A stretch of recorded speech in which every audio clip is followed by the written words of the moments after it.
Hi guys, Jess Olin from Integrative Functional Wellness, coming at you with another video tip of the day. Today we're going to talk about the SI joint complex, okay? And it's part of the hip complex that I always talk about. And there's so much pain going on in that hip complex. It's a very complicated area, so it's never just attacking one thing, but a multitude of things, okay? And always looking at the whole and never just individual parts, okay? And really quick, just know that if you do have areas of the body where you do feel pain or there is dysfunction in that joint, it's usually a symptom of a bigger problem, a whole body problem. So definitely look at your movements, any kind of dysfunctional movement patterning and things you've been doing or the way that you've been moving forever. You want to think about doing it a different way and moving a different way, okay? A couple of tools that we have today, I'm a big fan of the trigger point therapy products. So I love this 2.0 half grid roller. It's hollowed. I also am a big fan of the Rolga products, okay? You can get them at rolga.com, and I think they always have coupon codes. But I love how it gives you a little bit of a groove there to really sink into the spine and really get into the side part of your body, okay? Trigger point therapy products also has the MB5 ball, which I'm a big fan of as well, and traditional tennis ball, as well as other cross ball. So then you're probably asking me, or asking like, hey, how do I know which tool to use? Well, honestly, you want to start with something softer, okay? So if you have a traditional foam roller, which is your 36-inch black PVC one, that's totally fine. Work with that first. And then you want to get a little bit more fancier, more complex with your tools. Trigger point therapy products, what's great is that they have that EVA foam material, so it's high density and it's very durable, and it emulates a massage therapist's hand. So then the smooth part emulates the palm, you have the area here, the striations here with the fingers, and these little divots emulates the thumb or the elbow, okay? So based on where you put your body or the tissue, you can get different pressure, whether it's more specific or more broad. And if you want to use something like this, I love this. I've been using this for about a year now, and it's probably one of their latest products.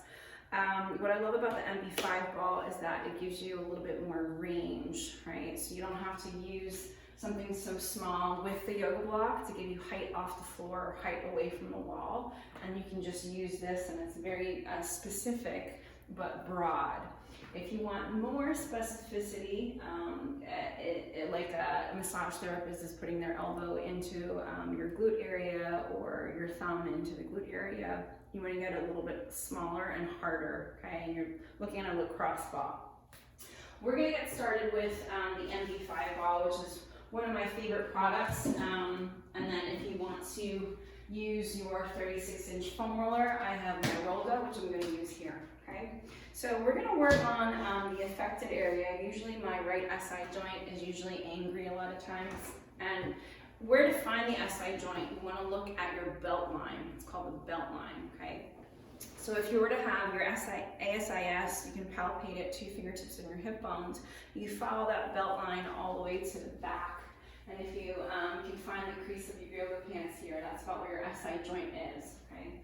So we're going to slowly lie down onto it, and you're in a bridge position when you come onto it. Okay? So first of all, you sit on your foam roller. Okay? And with the Rolga, what I like is that your tailbone kind of sinks in between those little divots. So you're kind of giving yourself a little massage at the tissue on either side of your tailbone and your spine. Okay? You're going to brace the core, you're going to slowly come down. Okay? And you're going to need to adjust the foam roller if you don't get it at that belt line. Okay? And once you have it at that belt line, I just want you to relax here. And nice and easy, trying to sink your pelvis down onto the roller, soften your belly. And then if it's accessible to you, 1 foot at a time, lengthens down to the floor. Okay?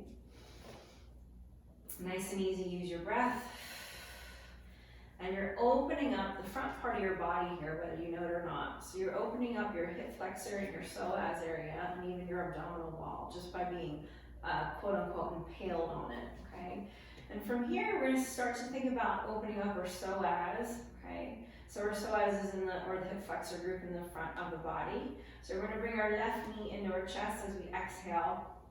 And if you can't grab for your shin, grab behind your hamstring here and pull, or even assist yourself with a yoga strap attached to the bottom of your foot. Pull it in here and feel this nice stretch in the front part of your right area, your psoas there. Okay. And then you're going to do the same thing on the opposite side here. Okay. So right leg coming in, pull it in, feel that stretch in your opposite psoas. One psoas is always tighter. Okay. And then you're going to take both legs out once again. We're going to work on the right leg, or the right SI. So you're going to bend the left knee, and that left foot is grounded on the floor. And we're going to slowly start to think about moving the limb, okay? So a couple of moves here is the sweeps left to right, okay? The internal, external rotations of the femur head, or of the leg bone. And then what I call the bicycle wheel, or the pin and stretch. So you're going to bring the knee into the chest and then kick the leg out, like you're moving this big bicycle wheel. And you're going to move that wheel in different angles. So come into a turnout position, and you're thinking about kicking it out a little bit wider, pulling it back in, opening up that hip, kicking it out a little bit wider, pulling it back in, okay, little by little. Okay. So once again, it's those sweeps forward and back. It's the internal, external rotation of the leg and the femur. And then it's those bicycle pedals out and around, to the side, forward, a little bit out to the side more, as much as you can out wide, okay? And now we're gonna slowly start to move it a little bit more laterally, okay? So away from the midline. So you're gonna turn your hips just a little bit to the right, maybe an inch or two. And now we're at a slight angle here. Okay. And now we're going to start to get creep towards the glute med, okay, that piriformis as well too. So tons of layers right there. And you're going to do the same thing. So you're going to do that nice little sweep forward and back. And you're going to do that internal, external, and then those pin and stretch moves. Okay, so bend and straighten. And from here you can even add that little clamshell, okay, to really hit that piriformis. So work with movements of the limb in all directions. And then we're going to start to go more laterally. So eventually I'm starting going into that complete sidelining position to get into my TFL. Okay. So then I'm going to start to move my hips just a little bit more towards you guys, right? Because I'm going to the right. And now I'm starting to hit that of that SI joint complex is the glute med, right? The piriformis, glute medius, glute minimus. And slowly starting to creep towards TFL, which is on the side part of my hip, okay? And do the same thing, the clamshell, the pin and stretch. You can even move the distal limb, do some ankle rolls, etc., okay? And so this feels nice, right? So if you want more specificity, and if you like a deeper massage, or like getting a deeper deep tissue, you can use the ball, right? So you're going to put that ball in that affected area, and now it feels way more specific, and it feels like you're going deeper past the superficial layers. And from here, if you can take that pressure, and again, you don't want to go past that pain scale of like a 6. So use your breath, wait for it to drop, hold it, and then you mobilize, okay? And you do all those movements of the leg. And you're going to roll it, start to roll it laterally again, moving the hips, right? And doing some movements here just to offer distraction and length. And you want to think in different planes of motion, so different striations, or different ways to go about it. So maybe you want to go north and south, east and west, maybe to 7 o'clock to 1 o'clock, maybe at 11 o'clock and 4 o'clock. You want to move in different striations of the tissue, because that's how the tissue looks like in your body. Okay.